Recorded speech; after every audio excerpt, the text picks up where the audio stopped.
Introducing Ectolife, the world's first artificial womb facility. Sindh की जेलों में कैदियों को हुनरमंद बनाने का मिशन। कराची सेंट्रल जेल दूसरों के लिए मिसाल बन गई। मेरा नाम मोहम्मद इम्तियाज़ है। मेरा नाम शिराज है। मैं 14 साल से जेल में हूँ और डेथ सेंटेंस का कैदी हूँ। सबसे पहले आप लोगों का शुक्रिया अदा करते हैं और साथ में जेल इंतजामिया का। कराची सेंट्रल जेल इंतजामिया ने कैदियों का हुनर दुनिया को दिखाने का फैसला कर लिया। कैदियों ने भी नुमाइश के लिए दिलकश अशिया बनाने का सिलसिला तेज कर दिया। मैंने यही जेल में ये काम सीखा है मोतियों का। ये मैं काम करता हूँ, इसी से अर्न करता हूँ, अपनी जेल का गुजारा करता हूँ। मैं जो घर वालों के लिए हो सकता है वो उनको सपोर्ट कर देता हूँ।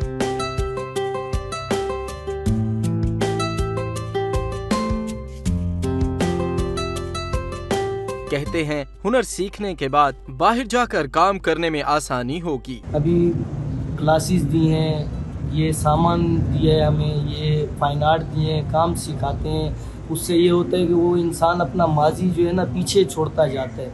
ये सिर्फ इनकी बदौलत ये इसीलिए करते हैं क्योंकि हमें एक अच्छा इंसान बना सके। एक तरह से हम लोग का रोजगार है, तो जितना आप हमें सपोर्ट करेंगे उतना हमारा रोजगार बढ़ेगा। जेल हुकाम का कहना है कैदियों के तैयार करदा हैंडबैग्स और अशिया की नुमाइश 23 सितंबर को की जाएगी।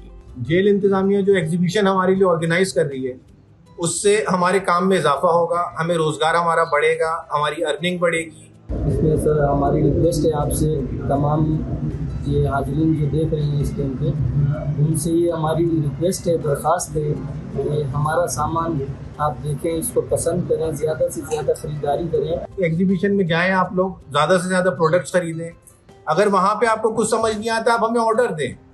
आप जितना ऑर्डर देंगे हम आपको बना के देंगे वो सारा।